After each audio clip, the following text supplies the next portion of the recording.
RMP, PMP వైద్యులు Indian medical కౌన్సిల్కు లోబడి పనిచేయాలని పీసీసీ అధ్యక్షుడు మహేష్ కుమార్ గౌడ్ అన్నారు. హైదరాబాద్ ఇందిరా పార్క్ ధర్నా చౌక్లో ఆర్ఎంపీ, పీఎంపీల చలో హైదరాబాద్ ఆత్మగౌరవ సభను ఘనంగా నిర్వహించారు. ఈ సభకు ముఖ్య అతిథులుగా ఎమ్మెల్సీ కోదండరాం, మహేష్ కుమార్ గౌడ్ హాజరయ్యారు. ఈ సందర్భంగా వారు మాట్లాడుతూ రాష్ట్రంలో ఆర్ఎంపీ, పీఎంపీలపై జరుగుతున్న దాడులను నియంత్రించేందుకు చొరవ తీసుకుంటామని హామీ ఇచ్చారు. వారి సమస్యలపై ముఖ్యమంత్రితో చర్చించి పరిష్కరిస్తానన్నారు. ఆర్ఎంపీ, పీఎంపీల సమస్య రాష్ట్ర వైద్య ఆరోగ్య శాఖ మంత్రితో సానుకూలంగా చర్చలు కొనసాగుతున్నాయని, ముఖ్యమంత్రి కూడా సానుకూలంగా ఉన్నారని ఎమ్మెల్సీ కోదండరాం స్పష్టం చేశారు.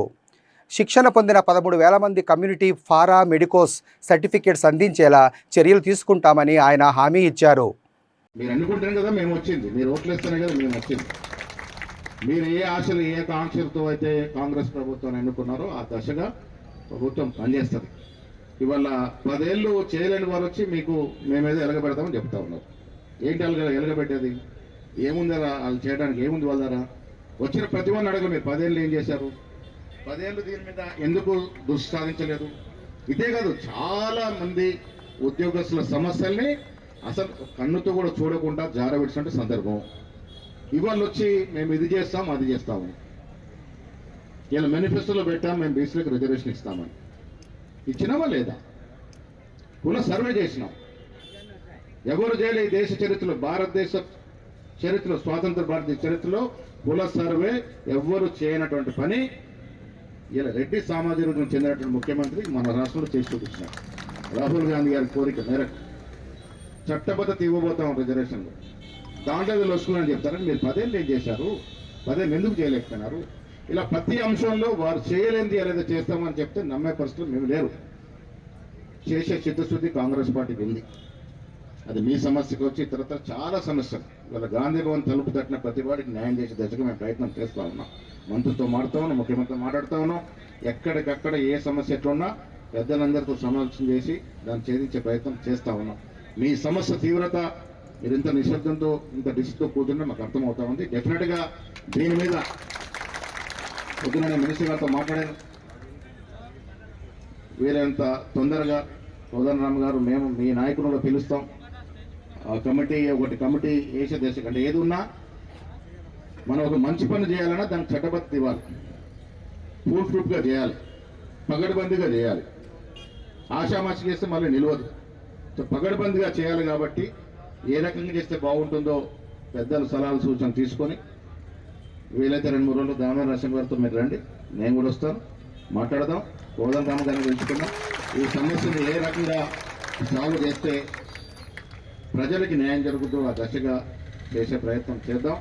ముఖ్యమంత్రి గారితో కూడా డిస్కస్ చేసి దీన్ని ఏ రకంగా ఛేదించాలో చేద్దాం. శాస్త్రీయబద్ధంగా మీకు ట్రైనింగ్ ఇవ్వాల్సిన అవసరం ఉన్నది. ప్రతివాడు ఇంజక్షన్ ఇవ్వలేడు. ఇంజక్షన్ ఇచ్చిన ఒక పద్ధతి ఉంటుంది. ఈ నేపథ్యంలో ఇవాళ ఉన్న గ్యాప్లు, ఒక ఖాళీలు ఇవాళ వైద్యం చేయడానికి ఆర్ఎంపీ, పీఎంపీ వ్యవస్థ అనేది ఏర్పడ్డది.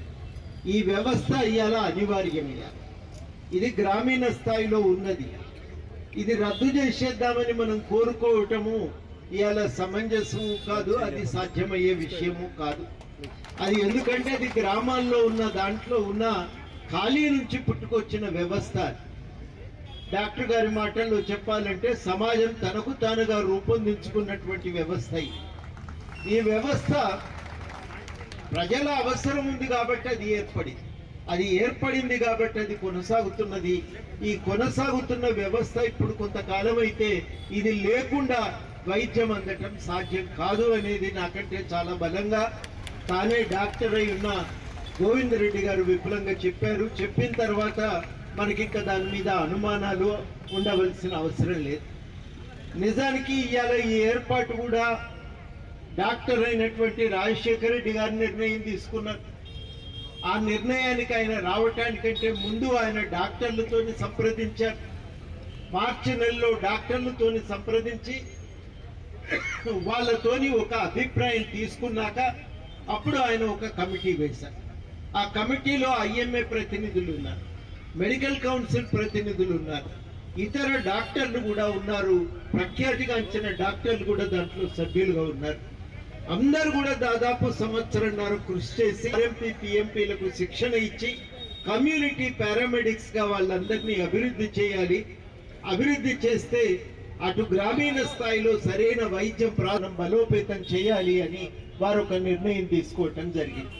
ఇవాళ మేమేదో కొత్తగా సృష్టించిన వ్యవస్థ కాదు. నేను కోదండరామ్ గాను జన విజ్ఞాన దర్శిని సభ్యుడిగా రమేష్ గారు సృష్టిస్తున్న వ్యవస్థ కాదు.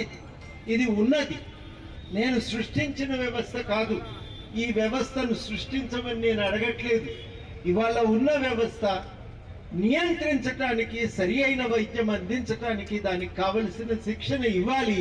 ఆ శిక్షణ ఇచ్చి దాన్ని ఆదుకోవాలనేటువంటి మాట మాత్రమే గవర్నమెంట్ జారీ చేసిన వైద్యుల సలహాల మేరకు గవర్నమెంట్ జారీ చేసిన జీవోను మాత్రమే అమలు చేయమని అడుగుతున్నా. దానికి పరిమితులు, మీరు డాక్టర్ అని పెట్టుకోకూడదు, మీరు ఇప్పటి నుంచి సర్జరీలు ఇట్లాంటివి చేయకూడదు, పాటించాలనేది ఆ శిక్షణలో అంతర్భాగంగా డాక్టర్లకు ఆర్ఎంపీలకు సూచనలు కూడా చేయటం జరిగింది. అవన్నీ అమలు చేయటానికి ఒక ప్రయత్నం మాత్రమే ఇవాళ జరుగుతున్నది.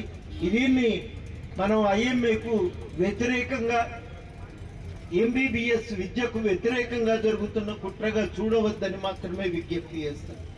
ఇది ఉన్న వైద్య వ్యవస్థను బలోపేతం చేయటానికి, గ్రామీణ స్థాయిలో తక్షణం ప్రాథమిక విద్యను అందించడానికి జరుగుతున్న ప్రయత్నం మాత్రమే అని దీన్ని సహృదయంగా అర్థం చేసుకోవాలని డాక్టర్లందరికీ కూడా విజ్ఞప్తి చేస్తుంది.